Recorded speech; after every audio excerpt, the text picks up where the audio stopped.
ដងហើយស្រែកហៅផ្ដាំតាមេកណ្ដាលយប់ជ្រៅ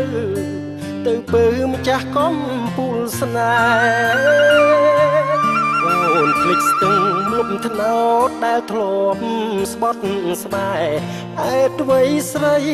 ព្រួលប្រែចោលស្រែចោលទាំងសំដី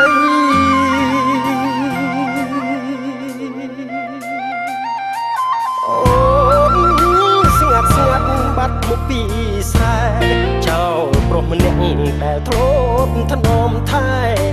ដឹងទេថាបងឈឺផ្សាឈឺសែនឈឺណាស់ណាម្ចាស់ស្នេហា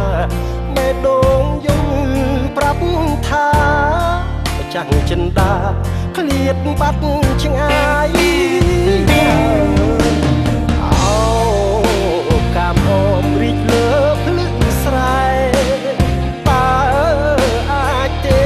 នំនួនប្រែឆោភ្លឺថ្លា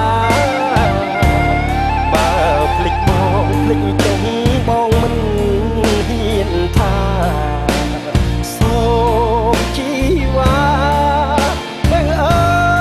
យកុំភ្លេចខ្លួ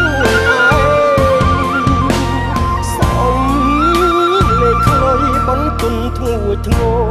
ទឹកភ្នែកបងប្រឹងបន្តទោះខ្លាចជាភ្លៀងខ្យល់ផ្សែនឹកអូនខ្លាំងដឹងទេទ្រង់បងចំបែកបេះដូងយំ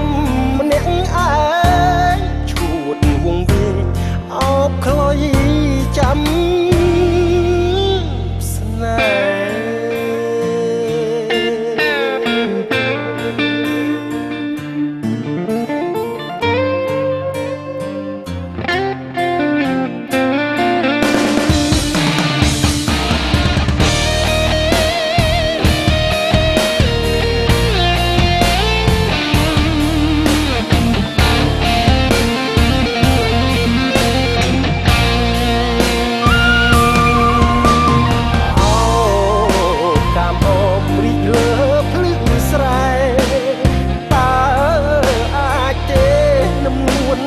ឆោ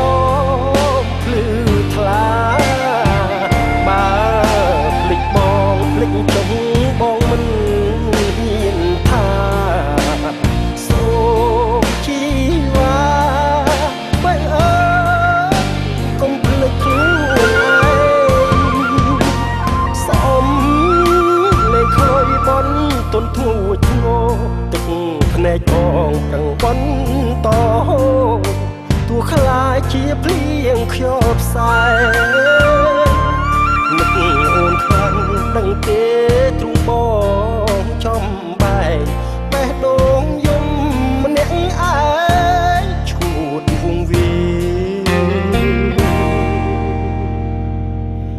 អោបខ្លុយចាំ